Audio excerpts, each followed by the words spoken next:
beginning your second year as men's basketball coach at Culver-Stockton College. What are your general thoughts and perceptions on where the program is now from when you took over the program 18 months ago? I think we've definitely done some good things. We talked a lot at the end of last year. Now we've got to take good habits and make them great or excellent if we want to be a program that can be the best program and compete at the top of this league. So we've got a long way to go in that regard, but I'm definitely more familiar with obviously the landscape of the league and Culver in and of itself, and then our program and the players inside of it. There was just so much unknown last year, and I think we've come a long way in that learning process, and now we've got to continue to improve. All right, well, things probably aren't going to be real easy this year. You lost your leading scorer, two-time all-conference first-team selection in Mike Johnson. You lost a big man in Colin Smith, who played an integral part on your team the last 2 years. How do you replace them, and who are you expecting to make up for that loss in production? Yeah, Mike was pretty unique in that there's not too many guys you ever coach that can average over 20 points a game for 2 years in a row and score over 1,000 points in 2 years. And Colin was so good every day. And when you take over a program, especially when it's your first head coaching job, you need buy-in in the locker room, and he was excellent at leading that cause from the beginning. But we've got 3 essentially every game starters back with Mason Byers, Thaddeus Newby, and Troy Green, guys that played a huge role in us having big moments last year.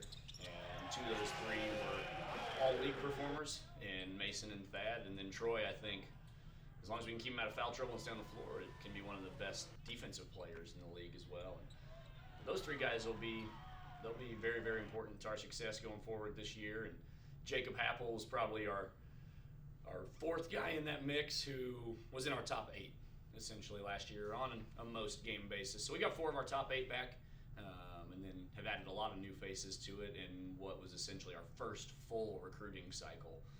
Me being from out of this geographic area last year, taking over in April, it was very fast and furious and starting from scratch with a new list. And then this year, our staff, I think, did a really good job at recruiting throughout the course of the year and adding guys who can come in and impact winning immediately. We kind of talked about before we started the interview about your newcomers. I think you have like 9 or 10 newcomers on the roster this year, I counted. How do you integrate them into the program? First of all, I think it starts in our locker room with those seniors that I talked about, and then several juniors, other guys that are returners that are important in that process. Jared Cosby had a tough end to last year. Got sick down the stretch, but played some minutes for us before that, and then other guys like Javier March, Grant Fisher, and others that help our guys just get comfortable, because we've got a bunch of freshmen, as you mentioned, 9 freshmen, and then 1 player that we promoted from our developmental roster. So those guys have got to move along quick. They've got to grow up fast. They won't be freshmen for long. They won't be new to the program for long. It'll be a quick learning curve, but the more comfortable we can get them off the court and on the court, the better off I think they'll be. Okay, what do you see as you head into the season, you begin practice, what do you see as your strengths entering the year? I think for us, we've got 2 all-league guys back, and others who played an important role. And, just a strength of our program this year versus last year is we've got half our roster familiar with what it's going to look like on a daily basis to practice, to lift, to be a part of our meetings, to have the expectations that we have for our program. So familiarity definitely helps in that regard. There were other things that we definitely addressed in recruiting. Last year, if you looked at us statistically, we were 75th in the country in threes made and 3-point field goal percentage, which puts us in the bottom, essentially, quarter in the country. And so we tried to add shooting to our roster. We also turned it over a little bit too much, so we put an emphasis on finding guys who could pass. And I think with us being a motion-based team, those 2 things help a lot. When you can space the floor more, when you can share the ball and make the extra pass, those things make life easier for everybody, even your guys who can score it inside. When you just add spacing and an element of being able to make quick plays and quick reads and move the ball quickly, those things will be important for us. And then we'll do some different things defensively this year, as now we've kind of seen the league, you kind of try and map out, who do you have to beat to be at the top. So you got to be able to defend those guys, and we'll do some things differently as we go. We just started yesterday, day one, so it might not look like it yet, but just trying to build habits as we implement some of our schemes on the defensive end of the floor too.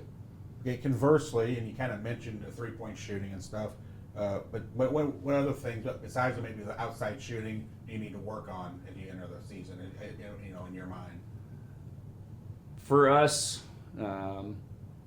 as you mentioned, we're going to look a little different. Losing 4 of our top 8 and losing 2 guys who started every game, we've got some new roles that we need to insert guys into, whether that's returners getting comfortable and taking ownership of that position, or new guys stepping in and making an impact right away. So I think that getting those guys comfortable and productive is going to be really important. And then for us, it's just all about habit building. We'll try and find the things in practice that add up to winning and spend a lot of time working on those. So we'll spend a lot of time right now really on 2 things. On the defensive end of the floor, trying to develop our habits, and on the offensive side of the floor, trying to teach our motion offense. You start your conference season basically week 2 in November, or middle of November. How does that hinder you, or how does that help you going forward with so many newcomers and everything? I mean, you have to really say, hey, it's a conference. You got to be ready to go immediately. Yeah. There's, the plus side of it is we don't have to do a whole lot of scheduling. We also play this year 3 NCAA Division II programs too, so we've got an incredibly difficult schedule. But when you look at leagues that do it differently, right now the way that our league's set up with double round robin, that's the toughest measure of a true conference champion. So that's difficult for everybody in the league, let alone the team that can come out on top. But as you mentioned, we start 2 to 3 weeks, and then we're into games that count the same as they would in February, late in the year. So we've definitely got to have urgency right now, and we'll talk about throughout the course of the season different things that impact your approach. But I love our energy so far, and I think that'll translate well, hopefully, because a lot of times early in the season, it's a lot about toughness. You get to some weekend games early, some quick turnarounds, who wants it most. There'll be a lot of that shows through as everybody tries to figure out their habits and their execution. And the conference recently made a change to their postseason where only the top 8 teams are going to make it, not the top 10. How important is it for you to get off to a fast start, or is it important to say, hey, we're going to find ourselves, and we have 24 games to find ourselves, and if we can, we're going to try to finish there in the top 8, and hopefully get a home game in the top 4? Yeah, every game counts the same, but you see teams all the time that maybe start fast and then don't end with the same sort of success that they began with. Or the flip side of it, all of us, I'm sure, could say we've been a part of programs that got off to a slow start at some point and then figured it out. So for us, it'll just be about chasing our ceiling, trying to reach our potential on a daily basis more than anything. But we definitely like to get off to a quick start. I think that this group's ready to work, and they've done a good job working so far. So I think we've gotten off to a good start here, controlling what we can on a day-to-day basis as we try to move into now being together more day in, day out, 2 hours at a time, trying to figure out what our identity looks like. Do you look at the season as kind of like 2 seasons? Yeah, I'd say you almost break it up into 3, 4, or 5. I mean, obviously right now we're in our preseason. Then you've got non-conference, which for us isn't very long. But as you mentioned, in that kind of first and second semester swing can sometimes play a role. But definitely then you've got your last season, your postseason, and you want to play as long as they let you. But there's definitely segments to it, and we will be learning who we are as we go. That can play a role. I think it did last year for us, even though we came out of the start to second semester slow. I did think, though, we were learning more who we were, and then we played some of our best basketball there and winning 7 out of 9, kind of in that January, February time frame. So, yeah, there's definitely ebbs and flows to it, and it's a long year. You know, a sport that rolls over 2 semesters, and you pretty much go from the time you get on campus till you leave.